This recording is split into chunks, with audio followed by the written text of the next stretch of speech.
तसं तर रोजच शिव आणि पार्वती या दोघांचा संवाद चालू आहे.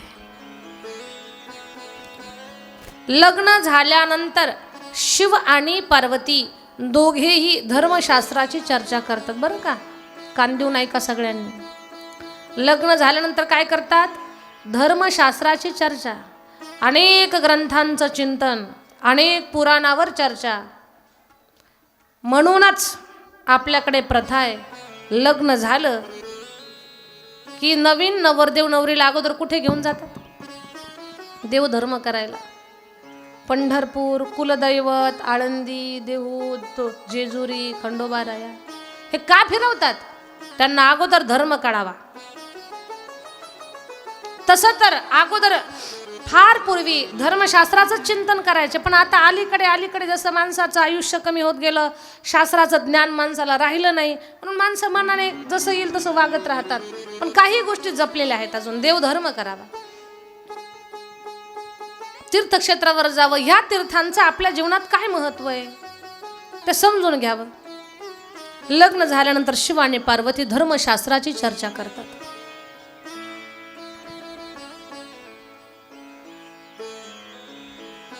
माता पार्वती शंकरजीला म्हणते, भोलेनाथ, मागच्या सतीच्या जन्मात मी एक चूक केली होती. कोणती? मी तुमचा शब्द मोडून माहेराला गेले. तुमच्या शब्दाचं ताडण करून मी रामाची निंदा केली. त्याची फळं मला भेटली की तुमचा आणि माझा वियोग झाला. स्वामी, खूप मोठी चूक केली मी मागच्या जन्मामध्ये. रामकथा ऐकायला गेलो होतो, पण कथा ऐकलीच नाही. शिव आणि पार्वती, शिव आणि सती, सतीनं माहेराला जाताना महादेवाचा शब्द मोडून गेली होती. लग्न झालेल्या स्त्रीचं कर्तव्य आहे की एकदा का लग्न झालं की तिनं कधीच तिच्या पतीचा शब्द मोडायचा नाही आणि पतीचा शब्द डावलून माहेराला जायचं नाही. जर खरंच तुमचं वैवाहिक जीवन सुखी व्हावं असं जर वाटत असेल तर पतिव्रता धर्म कशानं प्राप्त होतो ताईंनो माहिती? सेवा, श्रद्धा आणि समर्पण या तीन गोष्टीनं पतिव्रता धर्म प्राप्त होतो. एक तर आपल्या जीवनामध्ये सेवा असावी, श्रद्धा असावी आणि समर्पण असावं. या तीन गोष्टीनं पतिव्रता धर्म प्राप्त होईल.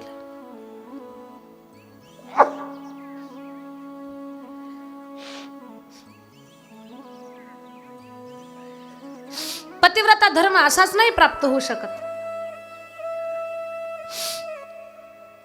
आणि पतिव्रतेची ताकद मोठी आहे. तुका म्हणे, पतिव्रता तिची देवावरी सत्ता. पतिव्रतेने जर ठरवलं तर ते सूर्याला एका जागेवर थांबवते. पतिव्रतेने जर ठरवलं, एका पतिव्रतेनं श्रीकृष्ण भगवंताला शाप दिला, देवा तू महाभारताच्या युद्धात 100 मारले 5 वाचवलेस, 100 कौरव मातीत घातलेस आणि 5च वाचवलेस. 100रातलं एक तरी मला आई म्हणायला ठेवायचं होतं.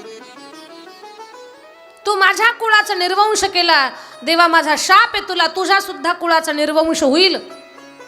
श्रीकृष्णाला शाप देणार ती पतिव्रता कोण? नाव काय तिचं?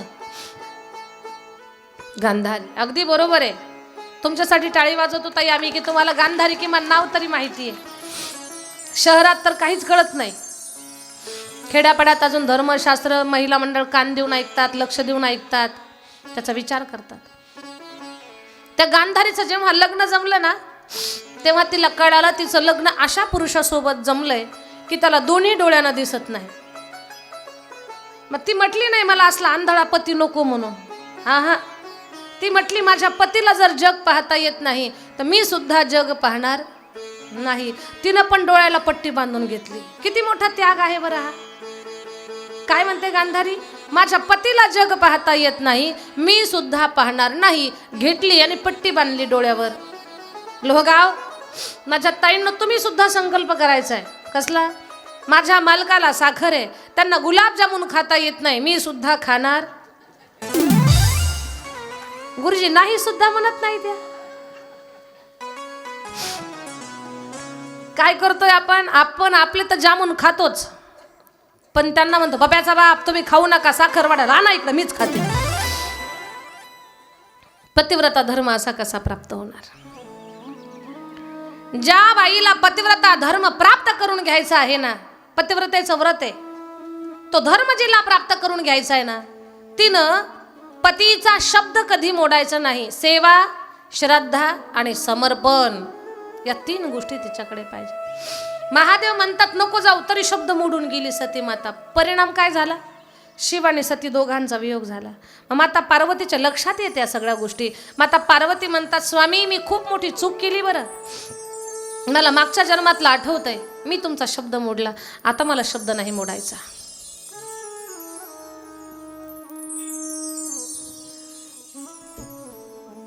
स्वामी, जी रामकथा अगस्ती महाराज आपल्याला सांगत होते तीच कथा तुम्ही मला सांगा. राम जन्माची कथा सांगा, राम गुरुच्या घरी अभ्यास करायला गेले ती कथा सांगा, सीता स्वयंवराची कथा सांगा, राम वनवासाची कथा सांगा, सीता हरणाची, जटायू उद्धाराची, शबरी भेटीची, सुग्रीव मैत्रीची, सीता शोधाची आणि रावण वधाची कथा मला सांगा. मला राम कथा सांगा. पार्वते, अगं राम कथा सांगा सांगा म्हणता म्हणता तूच तर पूर्ण रामायण मला सांगितलंय. कारण रामायण तर एका श्लोकात सांगता येतं. आदो राम तपो वनाधिगमनम हत्वा मृग कांचनम वैदेही हरणम जटायु मरणम सुग्रीव संभाषणम वाली निर्दरणम समुद्र तरणम लंकापुरी दाहणम तत्पश्चात रावण कुंभकर्ण हरणम एतद्धि रामायणम. एका श्लोकात रामायण सांगता येतं. तू तर मला बोलता बोलता सगळं रामायण सांगितलं, आता तुला काय रामकथा सांगू? मला सांगा. रामायण तुम्हाला पण माहिती आहे. असा एकही माणूस मंडपात सापडणार नाही की त्याला राम कोण आहे ते माहिती नाही. सगळ्यांना रामायण माहिती आहे, तरी पण रामकथा का ऐकावी? जी कथा आपल्याला माहिती आहे ती का ऐकायची आपण पुन्हा? एकच कारण आहे, वक्त्याच्या पवित्र मुखातून आम्ही जी काही साधना केलेली असते, आम्ही जे काही नित्य कथा कीर्तनाच्या माध्यमातून, नित्य हरिपाठाच्या माध्यमातून, म्हणजे प्रत्येक कीर्तनकार कथाकार रोजचा नित्यनियम पार पाडत असतात. नित्य हरिपाठ असेल किंवा नामस्मरण असेल हे करत असतात. मग त्यांचं मुख पवित्र झालेलं असतं. त्या पवित्र मुखातून जे काही शब्द आपल्या कानावर पडतात, कानातले शब्द अंतकरणात जातात, ते आपल्याला ऊर्जा आणि आशीर्वाद देत असतात. काय देत असतात? आपल्याला आशीर्वाद देत असतात, आपल्याला ऊर्जा देत असतात. कधी कधी आशीर्वादानं सुद्धा आपलं आरोग्य बरं होत असतं. मग संतांच्या मुखातून जे काही आपण चांगलं ऐकू त्यात आपलं कल्याण. 2 शब्द तुम्ही कधी ऐकले असतील, दवा और दुआ. मग दवा असताना दुवाची काय गरज आहे? तर कधी कधी काही गोष्टी आशीर्वादानं सुद्धा होत असतात. पवित्र मुखातून जे काही आपण भगवंताची कथा ऐकू तर ती आपल्या जीवनात फलदायी ठरत असते, लाभकारक ठरत असते. म्हणून साधना करणाऱ्या वक्त्याच्या मुखातून आपण कथा ऐकावी, तेच कारण आहे त्याच्या पाठीमागे. कथा तर पार्वतीलाही माहिती होती, पण शंकरजी आदिगुरु आहेत. शंकर भगवान कोण आहेत? आद्य गुरु आहेत. सगळ्या संप्रदायात पहिला वारकरी कोण? संप्रदायाचा मूळ तर भगवान भोलेनाथ आहेत. आदिनाथ गुरु सकळ सिद्धांचा, आदिनाथ गुरु सकळ सिद्धांचा, आदिनाथ गुरु सकळ सिद्धांचा, आदिनाथ गुरु सकळ सिद्धांचा. मच्छिंद्रतयाचा मुख्य शिष्य, मच्छिंद्रतयाचा, मच्छिंद्रतयाचा मुख्य शिष्य, मच्छिंद्रतयाचा. जय हो मच्छिंद्रतयाचा मुख्य शिष्य, मच्छिंद्रतयाचा, मच्छिंद्रतयाचा मुख्य शिष्य, मच्छिंद्रतयाचा. मच्छिंद्राने बोध गोरक्षास केला, मच्छिंद्राने बोध गोरक्षास केला, मच्छिंद्राने बोध गोरक्षास केला, मच्छिंद्राने बोध गोरक्षास केला. गोरक्ष वडला गहिनी प्रति गोरक्ष वडला, गोरक्ष वडला गहिनी प्रति गोरक्ष वडला, गोरक्ष वडला गहिनी प्रति गोरक्ष वडला.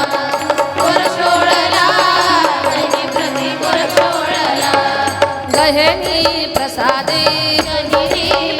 निवृत्ती दातार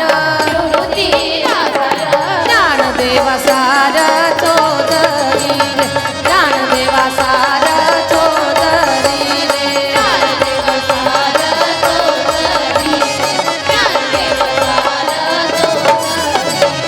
मच्छिंद्राने बोध गोरक्षास केला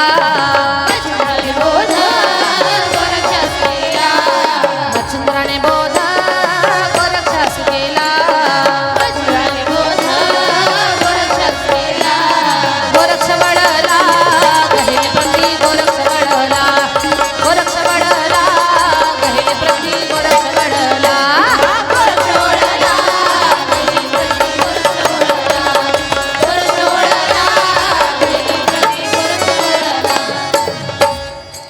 आदिनाथ गुरु सकळ सिद्धांचा मच्छिंद्र तयाचा मुख्य शिष्य भगवान भोलेनाथ हे आद्य गुरु आहेत.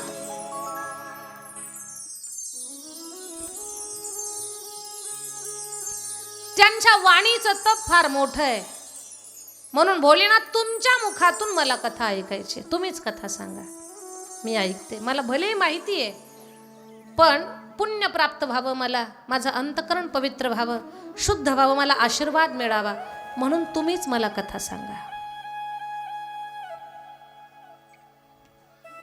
भोलेनाथ म्हणतात, पार्वती सांगतो मी तुला रामकथा, ऐक. तसा माझा भगवान निर्गुण आहे, निर्गुण निराकार आहे. निर्गुण निराकार म्हणजे रंग नाही, रूप नाही, नाही वर्ण छाया. निराकार निर्गुण तूच रघुराया.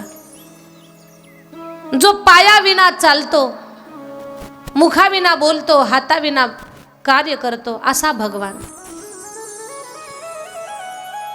तोच भगवान निर्गुण निराकार पण सगुण होतो. कुणासाठी? भक्तासाठी.